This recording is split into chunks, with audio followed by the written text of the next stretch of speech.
Tuh. Iya Pak. Gimana tuh? Kapan akan supervisi kita? Maaf Pak, belum bisa saya Pak. Belum bisa. Belum siap, saya takut kalau didampingi Pak. Kenapa kok itu? Tegang saya Pak. Terus? Apa ketakutannya gimana? Saya takut nilai saya jelek nanti kalau di supervisi Pak. Nah, terus kapan butuh akan supervisi ini? Bagaimana kalau saya akhir-akhir aja Pak nih? Wah, tuh. Beli. Mana beli? Ayo. Oke, bilang supervisi. Yang asam dia foto-foto adain batu. Terus, supervisi harus. Harus loh. Iya, seharusnya supervisi. Belum bilang kena jadwal. Nah, ya, Pak Tuh yang bilang ini siap nih. Kawat dong aku Pak. Masih mau akrab gini masih kayak gini lain itu waduh. Aduh. Enggak san. Namun gua kene kawat dulinan kene. Nih. Swastiastu, Boya. Swastiastu pagi Pak Tu, tapi kabar sehat. Sehat. Tapi Boya, gini buat perangkat. Ini Pak Tu kan membuat kita jadi anak-anak lebih bersemangat lah belajarnya. Gini, gimana kira-kira Boya kapan bisa supervisi kita ya? Ini mungkin Bu supervisi. Harus kan perlu Bu. Ibu 34 tahun dari dulu Pak Tu. Bisa diragukan lagi kemampuan mengajarnya. Oh Ibu, Kalau Pak Tu aja. itu. Rasanya tidak perlu Pak Tu yang 34 tahun murid yang beri sukses. Dari pejabat Subado, dari dokter Subado. Masa diragukan ini mengajarnya. Bapak Ibu sekalian, supervisi memiliki peran yang sangat penting dalam peningkatan kualitas pembelajaran di sekolah. Namun, kondisi yang saya temui di SMP Negeri 1 Melaya pada awalnya sangat sulit melaksanakan supervisi. Mengapa? Yang pertama, beberapa guru masih merasa supervisi merupakan proses di mana kepala sekolah menilai kinerja guru di kelas, sehingga supervisi dilaksanakan dalam suasana yang tegang dan banyak guru yang menunda untuk melaksanakan supervisi. Hal ini juga berakibat kondisi di kelas seperti sudah disetting lebih awal, sehingga tidak mencerminkan kondisi yang sesungguhnya. Yang kedua, beberapa guru senior menganggap bahwa supervisi tidak perlu dilaksanakan untuk guru-guru yang sudah memiliki jam kerja yang tinggi atau jam kerja yang tinggi, karena mereka tidak perlu dinilai. Jadi kinerja mereka sudah terbukti dengan lulusan-lulusan dan siswa-siswa yang berprestasi sebegitu banyak. Kesulitan juga ditemui ketika saya bertemu dengan teman-teman sejawat yang sebelumnya memang sudah menjadi akrab dengan saya. Jadi kebiasaan sebelumnya bahwa supervisi itu cukup menginput nilai-nilai pada instrumen dengan cara evaluasi diri sendiri. Jadi sebelumnya supervisi bagi mereka hanya proses administratif saja. Tentu ini menjadi tantangan bagi saya seorang kepala sekolah. Bagaimana saya menciptakan situasi agar supervisi ini benar-benar bernuansa akademis. Guru-guru merasa membutuhkan supervisi ini untuk mampu melihat potensi-potensi pengembangan di kelas yang bisa dia lakukan ke depannya. Dan bagaimana saya bisa membantu, memfasilitasi teman-teman guru untuk terus berinovasi di kelas, yang pada muaranya dapat meningkatkan kualitas pembelajaran. Perlu juga dilakukan sebuah mekanisme supervisi sehingga benar-benar nantinya kegiatan supervisi ini terlaksana sesuai dengan prinsip-prinsip supervisi tersebut. Yang pertama, objektif. Yang kedua adalah komprehensif. Yang ketiga adalah aktif. Pada tahun pertama pelaksanaan supervisi di SMP Negeri 1 Melaya, saya melaksanakan 3 tahapan.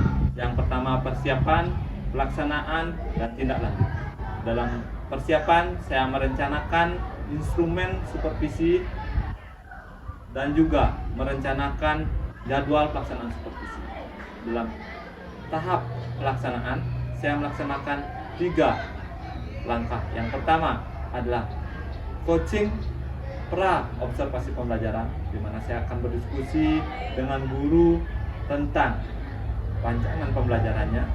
Kemudian yang kedua adalah observasi pembelajaran di kelas menggunakan instrumen yang sudah saya siapkan sebelumnya. Lalu yang ketiga, kembali melaksanakan coaching untuk melihat kembali area-area pengembangan yang sudah dicapai di guru di kelas dan tindak lanjut apa yang perlu dilakukan guru ke depan. Pada langkah tindak lanjut, saya menentukan kegiatan-kegiatan yang perlu saya laksanakan di sekolah untuk menindaklanjuti temuan-temuan yang saya temui pada saat supervisi. Nah, pada pelaksanaannya di tahap 1 ini saya melakukan refleksi bersama teman-teman guru di sekolah dengan melihat kembali pelaksanaan supervisi pada tahun pertama ini. Dan saya menemukan beberapa catatan. Pada tahun kedua saya melakukan beberapa perbaikan dalam proses supervisi, terutama pada instrumen supervisi yang menurut saya perlu disederhanakan sesuai dengan yang saya pelajari dari platform Merdeka Mengajar. Jadi melalui instrumen supervisi yang disederhanakan ini, saya menginginkan guru-guru di kelas lebih memiliki ruang untuk berekspresi. Kemudian yang kedua yang saya lakukan adalah pada tahap pelaksanaan supervisi, di mana saya menggunakan metode dicocok. Saya melaksanakan diskusi bersama komunitas belajar untuk merancang pembelajarannya. C. Coaching. Coaching ini saya laksanakan secara individu dengan guru yang akan disupervisi, melihat area-area pengembangan yang ingin dia kembangkan nanti di dalam pembelajaran. O. Observasi di dalam kelas. Saya melaksanakan observasi dengan sesuai dengan instrumen yang sudah disiapkan. Setelah observasi, saya kembali melaksanakan C. Coaching bersama guru-guru yang sudah disupervisi. Jadi coaching ini saya laksanakan secara individu untuk melihat seberapa jauh perencanaan sudah terlaksana dalam kelas. Kemudian dalam coaching ini juga kami sepakati untuk melaksanakan observasi lanjutan, melihat apakah perbaikan-perbaikan yang direncanakan oleh guru bisa dilaksanakan pada pembelajaran sendiri. Terakhir, setelah observasi lanjutan ini, barulah kami melaksanakan refleksi bersama-sama komunitas belajar, di mana masing-masing guru saling berbagi praktek baik yang sudah dia lakukan di dalam kelas, sehingga teman komunitas belajarnya bisa terinspirasi, meniru atau memodifikasi praktek baik dari guru lain. Untuk memastikan semua dokumen supervisi tersimpan dengan baik dan efisien, saya membuat sebuah microsite yang cukup diakses guru melalui HP. Kemudian guru dapat memasukkan seluruh dokumen terkait supervisi lewat microsite ini. Melalui microsite ini, guru mengupload rancangan pembelajaran yang sudah dibuat, kemudian mengisi instrumen refleksi awal sebelum observasi, refleksi tengah setelah observasi pembelajaran, dan mengisi refleksi akhir setelah coaching pasca observasi pembelajaran.